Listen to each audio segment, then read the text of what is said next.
Hello friend, તો આજે હું તમારી સાથે શેર કરીશ વઘાર્યા વગર લસણિયા સેવ મમરાની રેસીપી। બજાર પર મળતા તૈયાર પેકેટ ખાવા કરતાં ઘરે જ તમે લસણિયા સેવ મમરા બનાવીને ખાઈ શકો છો। તો સૌરાષ્ટ્ર કાઠિયાવાડીના ફેમસ લસણિયા સેવ મમરાની રેસીપી મેઘ ટેસ્ટ કિચનમાં શેર થવા જઈ રહી છે, એ પણ મમરાને વઘાર્યા વગર। લસણિયા સેવ મમરાની ઓરિજિનલ રેસીપી છે એ વઘાર્યા વગરના જ છે। તો ચાલો લસણિયા સેવ મમરા તૈયાર પેકેટમાં મળતા લસણિયા સેવ મમરા ઘરે બનાવીએ। તો લસણિયા સેવ મમરા ઘરે બનાવવા માટે સરસ રીતે સમજી શકે અને વિડીયો જોયા બાદ ઘરે ટ્રાય કરે છે એને પણ રેસીપી બગડે નહીં, એ જ મારો હેતુ છે। તો ચટપટા સ્વાદ સાથે લસણ અહીંયા મમરા લીધેલા છે। મેં અહીંયા પૂરું 1 પેકેટ મમરા લીધેલા છે અને મમરાને આપણે બિલકુલ વઘારવાના નથી। મેં અહીંયા મમરાને તડકે રાખીને લીધેલા છે। તો તમે જોઈ શકો છો કે મમરા આ રીતના આપણા ક્રિસ્પી હોવા જોઈએ। જો આ રીતના મમરા તમારા ક્રિસ્પી હશે ને તો તમારે મમરા વઘારવાની કે મમરાને શેકવાની જરૂર પણ નહીં પડે। પણ જો આ રીતના મમરા તમારા પરફેક્ટ હોવા જ જોઈએ, તો જ તમારા ઓરિજિનલ સેવ મમરા તમારા લસણિયા બનીને તૈયાર થશે। તો હવે આ મમરાને આપણે સાઈડમાં રાખી દઈશું અને મમરાને હંમેશા આપણે ચાળીનો ઉપયોગ કરવાનો છે, જેથી જેમાં તેમાં રહેલી ડસ્ટ હોય ને એ દૂર થઈ જશે। તો સૌથી પહેલાં તો મેં અહીંયા મિક્સર જાર લીધેલું છે। મિક્સર જારમાં આપણે સૌથી પહેલાં તો લસણની કળીઓ એડ કરીશું। તો મેં અહીંયા 4 થી 5 મોટી ચમચી જેટલી લસણની કળી લીધેલી છે।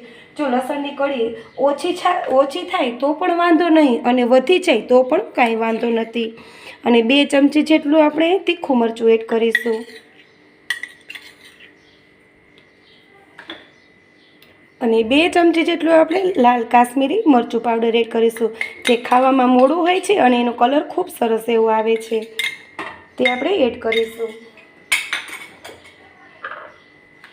અને 1 ચમચી જેટલું આપણે મીઠું એડ કરી દઈશું। અત્યારે જ આપણે બધી સામગ્રી એડ કરી દઈશું, જેથી આપણે કોઈ પણ જાતના મસાલા એડ નથી કરવાના અને સરસ રીતે આપણે અધકચરી પેસ્ટને તૈયાર કરી લઈશું। તો આ રીતની અધકચરી પેસ્ટ આપણી દરદરી બનીને તૈયાર થઈ ગઈ છે। તૈયાર નથી કરવાની। જો લસણિયા મમરામાં ક્યારેક એની લસણની કળી જો ખાવામાં આવશે ને તો ખૂબ સરસ એનો ટેસ્ટ આવશે। તમે આ લસણની પેસ્ટને મિક્સર જારના ઉપયોગ કર્યા વગર ખાંડણીનો ઉપયોગ કરીને પણ બનાવી શકો છો, પણ જો આ રીતની દરદરી પેસ્ટ આપણી હોવી જોઈએ, તો જ એકદમ પરફેક્ટ લસણિયા સેવ મમરા તમારા ઘરે પરફેક્ટ રીતે બનીને તૈયાર થશે। તો મેં કઢાઈમાં તેલને લીધેલું છે। મેં 8 થી 9 મોટી ચમચી તેલ લીધેલું છે। તેમાં આપણે જે લસણની પેસ્ટ બનાવીએ છીએ એ પેસ્ટને એડ કરીશું। તો કઢાઈને ગેસ ઉપર નથી રાખવાની, ગેસ ચાલુ નથી કરવાનું, એનું કારણ હું તમને આગળ જતા વિડીયામાં બતાવીશ। ચટણી એડ કર્યા બાદ આપણે સરસ રીતે તેલમાં લસણની ચટણીને મિક્સ કરી લઈશું।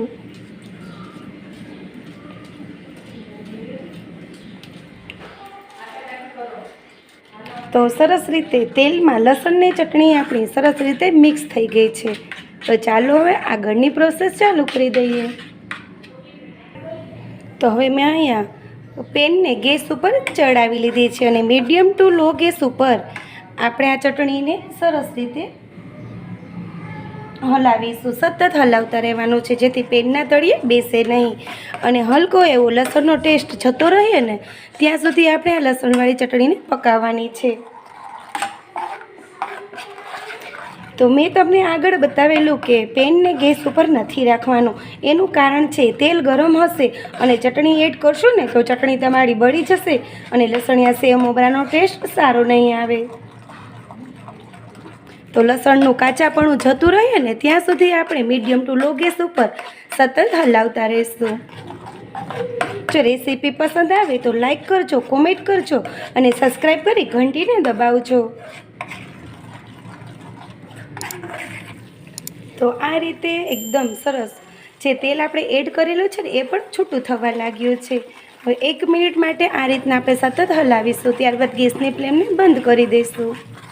આ રીતની લસણની પેસ્ટ આપણી બનીને તૈયાર થઈ ગઈ છે। હવે આ પેસ્ટને આપણે થોડી એવી ઠંડી થવા દઈશું।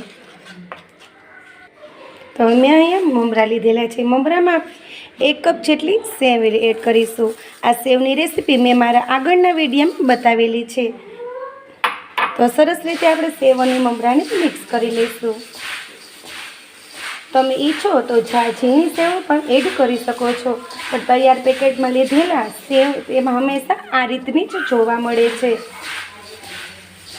તો સરસ રીતે સેવ અને મમરાને પહેલાં આપણે મિક્સ કરી લઈશું. તો તમે જોઈ શકો છો સરસ એવી સેવ અને મમરા આપણા મિક્સ થઈ ગયા છે. સેવનું પ્રમાણ આપણે થોડું ઓછું રાખવાનું છે. તો લસણની ચટણી આપણી હલકી એવી ઠંડી થઈ ગઈ છે, તો તે આપણે એડ કરીશું.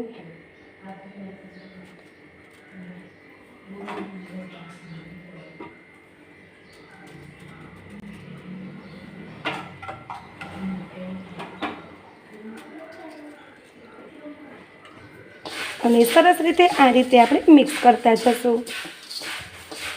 વધારે આપણે વજન નથી દેવાનું, એકદમ હલકા હાથે આપણે મમરાને અને ચટણીને મિક્સ કરીશું. જો વજન દેશું તો મમરા આપણા એકદમ ક્રિસ્પી છે, તો મમરા તમારા ભાંગી જશે. તો હવે આપણે હળવા હાથે 2 હાથના મદદથી આ રીતના મમરા અને ચટણીને ઘસી લઈશું.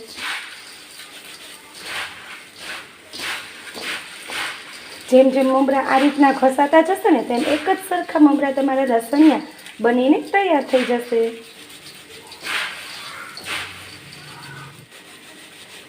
આ રીતની જે ચટણીના જે લમ્સ છે ને એ પણ સરસ એવા ભાંગી જશે અને એક જ સરખા સેવ મમરા તમારા ટેસ્ટમાં બનીને તૈયાર થઈ જશે.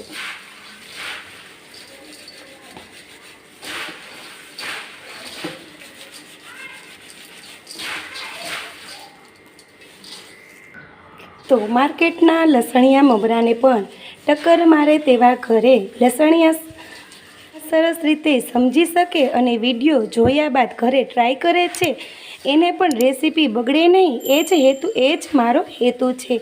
તો ચટપટા સ્વાદ સાથે લસણિયા સેવ મમરા બનીને તૈયાર થઈ ગયા છે. તો તમે જોઈ શકો છો કે માર્કેટે લેવા જવાની બિલકુલ જરૂર નહીં પડે. સુપર ટેસ્ટી, નાનાથી લઈને મોટા બધાને ભાવે તેવા સેવ મમરા આપણા ઘરે બનીને તૈયાર થઈ ગયા છે. તો બન્યા છે ને એકદમ માર્કેટ જેવા.